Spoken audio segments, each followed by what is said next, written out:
अरे बिना उनकी गलती है।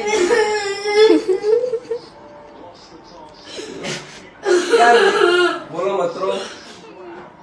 RCB RCB RCB, what a team भाई, क्या टीम बना लिया इन लोगों ने 2024 के मेगा ऑक्शन के बाद। एक ऐसी टीम असेंबल कर लिया है एंडी फ्लावर, मो बोबार्ट और दिनेश कार्तिक ने मिलके, जिसको हराना धीरे धीरे इनविंसिबल बनते जा रहा है। और जिस तरीके से आज के मैच में इन लोगों ने सीएसके को धोया है, मतलब हर एक बॉलर्स को टेक डाउन किया है, मतलब एकदम चीर चीर के रख दिया हर एक बॉलर्स को। आप देखोगे ना, एकदम एक तरीके से ऐसा लग रहा था कि सीएसके इस गेम में कहीं से नहीं थी। जिस तरीके की आतिशबाजियां दिखाई है आरसीबी के बैट्समैन ने, चेन्नई सुपर किंग्स को वापस एक बार अपने घुटने टेकने पे मजबूर कर दिया।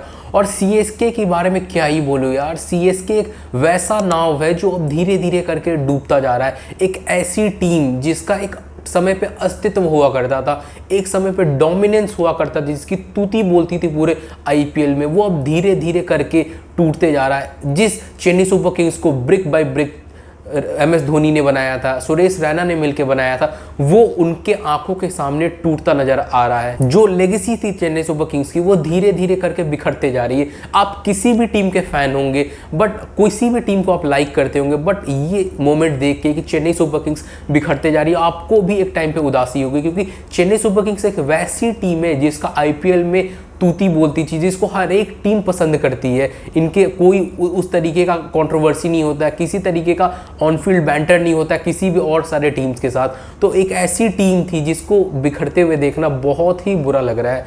और एक टाइम पे सीएसके ऐसी टीम हुआ करती थी जिसके साथ फाइनल खेलने के लिए, बाकी बात 7 या 8 टीम जितनी भी होती थी, सब कोई रेडी होती थी सीएसके के साथ फाइनल के लिए वेट करती थी। अब सीएसके ऐसी टीम बन गई है जो हर एक टीम चाह रही कि जिससे मैच हो जाए मेरा, ताकि 2 पॉइंट्स इजीली मिल सके। और आज आरसीबी फैंस मैच जीतने के बाद और इसलिए ज़्यादा उदास होंगे कि आरसीबी के साथ बस एक ही मैच है सीएसके का। आरसीबी फैंस इस बार वापस ये होप करी थी कि 2 मैच होते तो दोबारा 2 पॉइंट्स असेंबल करने में हेल्प मिलता सीएसके के साथ। और इस मैच के साथ एक और मैच थी जिसमें हम लोगों ने ऑन फील्ड ब्रिलियंस देखा ऋषभ पंत का, जिस तरीके से उन्होंने कीपिंग की, जिस तरीके से उन्होंने फील्ड में अपनी परफॉर्मेंस दिखाई, और जिस तरीके से फाइनली लखनऊ सुपर जायंट्स को उन्होंने मैच में जिता के दिखाया। इस बारे में हम लोग प्रॉपरली बात करेंगे इस वीडियो में, Chennai super Kings versus RCB के मैच के बारे में, और फाइनली एलएसजी वर्सेस एसआरएच के मैच में क्या हुआ। आइए चलिए हम लोग देखते हैं इस पर्टिकुलर वीडियो में। और हम लोग बात करने वाले इस आईपीएल की सबसे ज़्यादा हाइप्ड मैच जो थी, वो थी सीएसके वर्सेस आरसीबी के बारे में, जिसमें आरसीबी ने जिस तरीके से धोया है सीएसके को, वो देखने लायक था। और जिस तरीके से आरसीबी ने सीएसके के बॉलर्स को टेक डाउन किया है भाई, हर एक जगह शॉट्स खेले, इनको अपने घुटने टिका दिए हैं। और देखो, अगर आप देखा जाए तो इस मैच में सबसे पहले टॉस जीत के चेन्नई ने बॉलिंग करने का फैसला लिया और आरसीबी को पहले बैटिंग करने के लिए बुलाया, क्योंकि चिन्नास्वामी के ग्राउंड पे, वो छोटा सा ग्राउंड है, तो वहाँ पे आप चेस ज़्यादा इजीली हो जाता है। बट आरसीबी भी इसी मकसद से आई थी कि हम लोगों को जितना ज़्यादा से ज़्यादा स्कोर हो सकता है वो लगाना है, क्योंकि और हम लोग डिफेंड कर सकते हैं अपने आप को। जब मैच स्टार्ट हुआ तो स्टार्टिंग का जो 3 ओवर था उसमें विराट कोहली और फिल शॉट अगर आप देखोगे तो थोड़ा फंस रहे थे। उसके बाद विराट कोहली ने जो एक वो नो लुक 6 शॉट मारा, वो उफ भाई, वो चुम्मा शॉट था अगर आप देखो तो। और उसके साथ ही साथ वो जल्दी आउट हो गए 28 रन बना के 18 बॉल में। उसके बाद जिस पे सबकी निगाहें थी वो थी फिल सॉल्ट, क्योंकि वो बंदा पिछले कुछ टाइम से अभी फॉर्म में नहीं है। तो आरसीबी को यही प्रॉब्लम था कि भाई ये बंदा फॉर्म में आ पाता है या नहीं आ पाता है। बट सीएसके ने अपने हाथ में वापस से बोला कि नहीं भाई, हम इसको फॉर्म में ला के दिखाएंगे। और सीएसके ने वापस से अगर आप देखो तो फिल सॉल्ट को फॉर्म में ला दिया, जिन्होंने 46 रन मारा है। और इन दोनों के आउट होने के बाद स्टार्ट होता है सीएसके के बॉलर्स की कसाई नुमा सुताई होती है भाई। अगर आप देखो तो देवदत्त पडिक्कल जो इतने सबलाइम टच में, इतना अच्छा इसका फॉर्म है, अगर आप पिछला 1 साल उठा के देखो तो ये बंदा रणजी ट्रॉफी में, विजय हजारे ट्रॉफी में, या जितने भी लिस्ट ए के मैचेस हुए या फिर इन जनरल जितने भी डोमेस्टिक क्रिकेट हुए, सब में नेक्स्ट लेवल परफॉर्मेंस देते आ रहा है। और इस कर्नाटका वाले ग्राउंड जिसको चिन्नास्वामी है, जहाँ पे इन्होंने भली भांति पूरा अपना क्रिकेट खेला है, इसमें तो अच्छा चलना ही था इन्हें। और एक पर्टिकुलर पॉइंट इन टाइम पे ये मतलब 16 रन्स पे थे 15 बॉल में। उसके बाद जिस तरीके से इन्होंने टेक डाउन किया, नूर अहमद को टेक डाउन किया, शिवम दुबे को टेक डाउन किया, जिस तरीके से भाई, जस्ट हैट्स ऑफ। और इन्होंने अपने इस मैच में 50 भी कंप्लीट की है। उसके बाद आते हैं इनके कैप्टन, इनके लीडर रजत पाटीदार, जिन्होंने 48 रन की इनिंग खेली है भाई, जस्ट 19 बॉल में, जिसमें उन्होंने 6 छक्का और 1 चौका मारा है। अगर आप देखो तो 40 रन तो बस इनके बाउंड्री से आ गए, बस 8 रन बंदे ने मारा है सिंगल डबल के थ्रू। और उसके बाद अगर आप देखो तो एक जो 6 मारा एक्स्ट्रा कवर के ऊपर शिवम दुबे को, that was just too good bro. And अगर आप देखो ना तो पिछले मैच में भी ये बंदा 12 बॉल में 31 रन की इनिंग्स खेल के गया है। अगर आरसीबी की जो मिडिल ऑर्डर की जो नैया है ना, वो अकेले दम पे ये बंदा संभाल के रखा हुआ है, कभी भी इनिंग्स को स्लो डाउन होने नहीं देता है। और जो पिछले साल का जो मेन रीज़न था आरसीबी का चैंपियनशिप डिफेंड कर जितवाने में, वो रजत पाटीदार था। क्योंकि अगर आप देखो तो मिडिल ऑर्डर में आके इनका मेन काम होता है कि स्पिनर्स को टेक डाउन करना, कभी भी रन रेट को स्लो नहीं होने देता है मिडिल ऑर्डर में। और इसके साथ ही साथ इस मैच के जो सबसे बड़े धुरंधर है वो है टिम डेविड। जिस तरीके से आज इस बंदे ने खेला है भाई नतमस्तक है इस बंदे को, जो मारा है, जिस तरीके से कुटाई की है सीएसके के बॉलर्स की, वो देखने लायक था भाई। और ये बंदे ने बस 25 बॉल में 70 रन की इनिंग्स खेली है, जिसमें 8 छक्का था और बस 3 चौके थे। जिसमें अगर आप बाउंड्री काउंट ही देखो ना तो बाउंड्री से ही बस ये बंदा 60 रन की इनिंग्स खेल के गया है। और जिसमें एक वो जो छक्का था जिसने उन्होंने जेमी ओवर्टन को मारा था, जो स्टेडियम के बाहर चला गया था, वो था 106 मीटर का छक्का। और अगर आप देखो ना तो इन लोगों ने मिलकर जो दुर्दशा बनाई है आज सीएसके के बॉलर्स की, आप ऐसे देख सकते हो। 16th ओवर में खलील अहमद को 19 रन के लिए मारा, फिर 17th ओवर में नूर अहमद को 21 रन के लिए मारा, जिसमें हैट्रिक कॉन्जिक्यूटिव 3 छक्के मारे टिम डेविड ने। उसके बाद फिर 18th ओवर में अंशुल कंबोज को 14 रन के लिए मारा, जिसमें एक वो नो बॉल था। फिर 19th ओवर में जो जेमी ओवर्टन को पेला है भाई बंदे ने, 30 रन्स मारे उस ओवर में, जहाँ पे आरा तिरछा ले लिया है पूरे जेमी ओवर्टन को। उसके बाद लास्ट ओवर में 13 रन मारा है, जिसके साथ ही साथ अगर आप देखो तो टिम डेविड ने जस्ट 21 बॉल में अपना 50 कंप्लीट किया है। ये फास्टेस्ट 50 है इस साल का अभी तक का। और इसके बदौलत आरसीबी ने इस साल के आईपीएल का सबसे हाईएस्ट टोटल अभी तक का सेट कर दिया है 250 रन का। और सीएसके के अगेंस्ट अभी तक के हिस्ट्री में किसी भी टीम ने 250 रन का स्कोर सेट नहीं किया था, और आरसीबी ने ये सेट स्कोर कर दिया है सीएसके के अगेंस्ट। भाई क्या टीम बनाई है आरसीबी के मैनेजमेंट ने आईपीएल मेगा ऑक्शन के बाद। अगर आप देखो तो एंडी फ्लावर, मो बोबैट और दिनेश कार्तिक ने क्या अपना दिमाग का यूटिलाइजेशन किया है। अब इस टीम को देखो ना, कैसे कोई भी टीम इस टीम को रोक सकती है वापस से अपना टाइटल जीतने के लिए। अगर आप देखो तो स्टार्टिंग में कोहली कभी नहीं मारेगा तो फिल शॉट मारेगा, फिल शॉट कभी नहीं मारेगा तो भाई देवदत्त पाडिक्कल मारेगा, अगर वो नहीं मारता है तो फिर रजत पाटीदार मारेगा, वो नहीं मारता है तो फिर टिम डेविड मारेगा, टिम डेविड अगर नहीं चलता है तो फिर जितेश शर्मा आके मारेगा, अगर वो नहीं मारता है तो उसके बाद रोमारियो शेफर्ड है मारने के लिए, अगर वो भी नहीं चलता है तो उसके बाद कुणाल पांड्या खेलेगा। उसके बाद अभी तो भाई जॉश हेजलवुड अवेलेबल नहीं है, फिर भी ये लोग इतना अच्छा कर रहे हैं। जब से वो अवेलेबल हो जाएगा तो फिर ये वापस ये टीम टू बीट के लिए होगी। और देखना, ये मुझे 101% मैं श्योर हूँ कि आरसीबी इस साल वापस से फाइनल जा रही है। फाइनल जीतती है नहीं जीतती है वो डिपेंड करता है उस दिन के लिए, लेकिन आरसीबी फाइनल जरूर से जरूर जाएगी, ये मुझे लगता है। अगर सीएसके को ये 250 रन का टारगेट चेस करना था तो ये सबको पता था कि इनके ओपनर्स को कुछ अलग ही लेवल का कैरी जॉब करना होगा और कुछ अलग ही एक्सेप्शनल परफॉर्मेंस दिखाना होगा सीएसके के प्लेयर्स से, और एल्स ये 250 रन का टारगेट कभी भी चेज नहीं होना था। और एज एक्सपेक्टेड भाई इनकी जो ओपनिंग कॉम्बिनेशन थी, तीनों प्लेयर ने बस फर्स्ट 3 ओवर में ही तीनों प्लेयर पवेलियन लौट गए, और उसमें ऋतुराज गायकवाड़ की बात ना ही की जाए तो ज़्यादा अच्छी हो। क्योंकि अगर आप देखो तो 180 प्लस के चेजेस में ऋतुराज गायकवाड़ का जस्ट स्कोर सुनो, इनका स्कोर से 0, 1, 30 रन, 47, 1, फिर 0, फिर 0, फिर 0, फिर 5, 1, 7, 63। बंदे का जस्ट एक अभी तक जो हाईएस्ट परफॉर्मेंस इस 180 प्लस चेजेस में वो है 63 रन का, और 200 प्लस का जब भी चेज होता है ना, बंदे का एवरेज बस 9 रन का है। ये बताता है कि ऋतुराज गायकवाड़ जो जब भी चेज करने की बारी आती है उसमें कैसे स्टार्टिंग में ही आउट होकर चले जाते हैं और पूरा प्रेशर अपने रिमेनिंग टीममेट्स पे आ जाता है।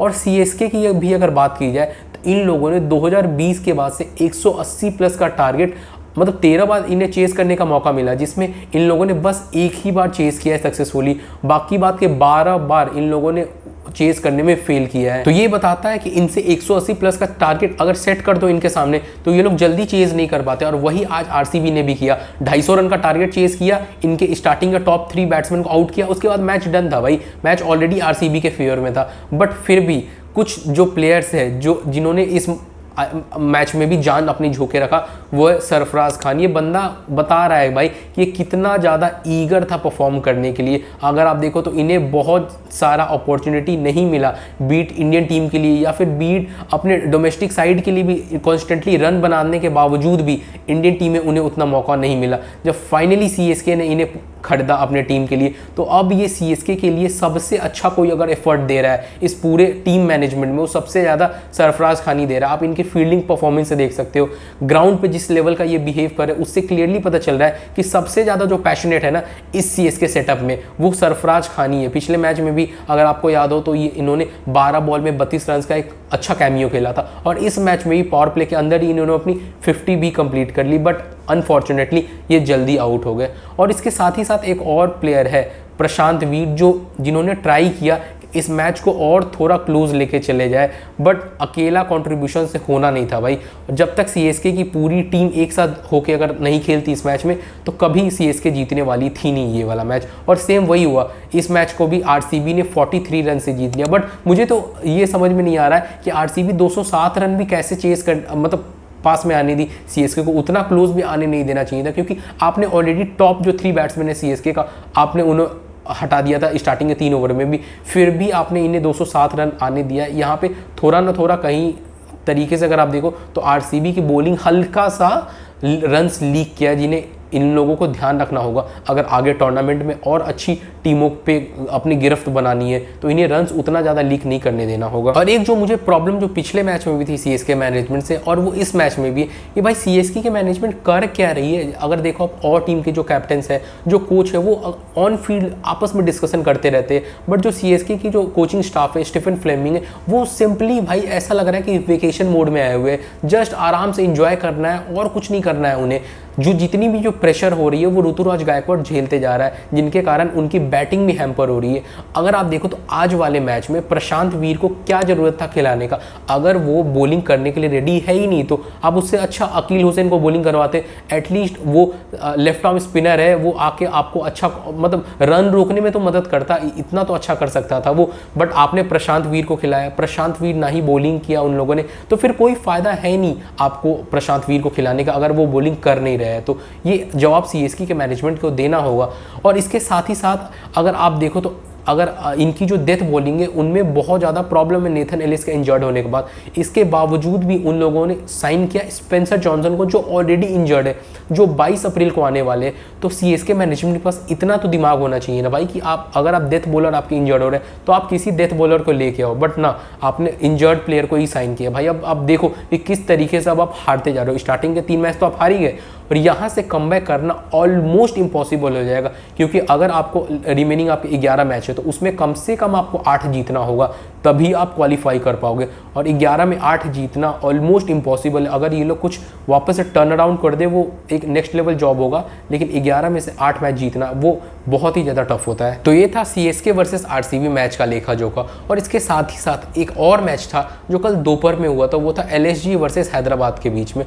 और उस मैच में भी हम लोगों को देखने के लिए मिला कि किस तरीके से हैदराबाद ने लो होते हुए कमबैक किया, बट वो कमबैक इनफ था नहीं, क्योंकि एलएसजी ने उन्हें वहाँ पे भी थ्रैश कर दिया। ऋषभ पंत की आइकॉनिक पारी हम लोगों को देखने के लिए मिली। और उस मैच में अगर आप देखो तो एक मोमेंट ऐसा था जहाँ पे हैदराबाद बहुत ही पीछे लगी हुई थी।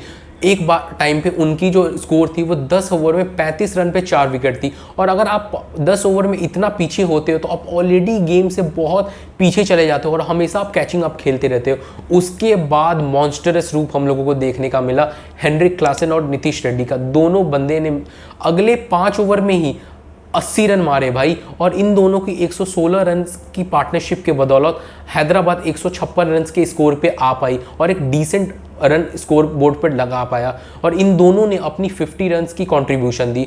और इसके साथ ही साथ एक और प्लेयर है जिन्होंने डीरेल करने में मदद किया हैदराबाद के बैटिंग लाइनअप को, वो है द गोट मोहम्मद शमी।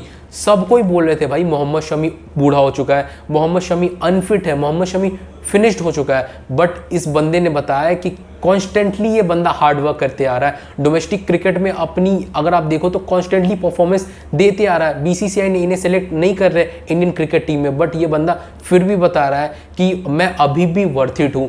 यही सेम बंदा है जो इंडियन टीम को 2023 के वर्ल्ड कप में चैंपियंस ट्रॉफी 2025 वाले में ट्रॉफी जितवाने में मदद किया था। 2023 वाले में हम लोग अनफॉर्चुनेटली नहीं जीत पाए थे, बट शमी का उसमें बहुत इंपॉर्टेंट कंट्रीब्यूशन था। उसके बाद जैसे ही इंजरी में गए उसके बाद ऐसा हो गया कि शमी को हर एक कोई भूल गया। भाई शमी कौन है जिसको कोई जानता ही नहीं। अगर आप देखो तो जो अजीत अगरकर है वो भी हो गया कि शमी को सेलेक्ट करने के लिए रेडी ही नहीं हो रहे, बट शमी ने अपना वर्थ इस मैच में दिखाया। और सेम SRH है जिन्होंने मोहम्मद शमी को पिछले साल हैदराबाद में थे उनसे ट्रेड करके लखनऊ में भेजा और आज लखनऊ में परफॉर्मेंस दिया हैदराबाद के अगेंस्ट ही। ट्रेविस हेड को अगर आप देखो तो अभिषेक शर्मा, दोनों को इन्होंने अपने स्टार्टिंग के ओवर में ही चलता बनाया, जिससे कि बहुत ज़्यादा एक अच्छे तरीके से कंट्रोल करने में मदद किया हैदराबाद के इनिंग्स को मोहम्मद शमी ने। और जब लखनऊ बैटिंग करने आए तो लखनऊ अपने वापस से जो पुराने tested and tried opening combination था उस पर शिफ्ट हुआ, जो कि था मिचेल मार्श और एडन मार्करम का, जिसमें आज वापस से एडन मार्करम ने बताया कि वो इतना सक्सेसफुल क्यों है ओपनिंग में,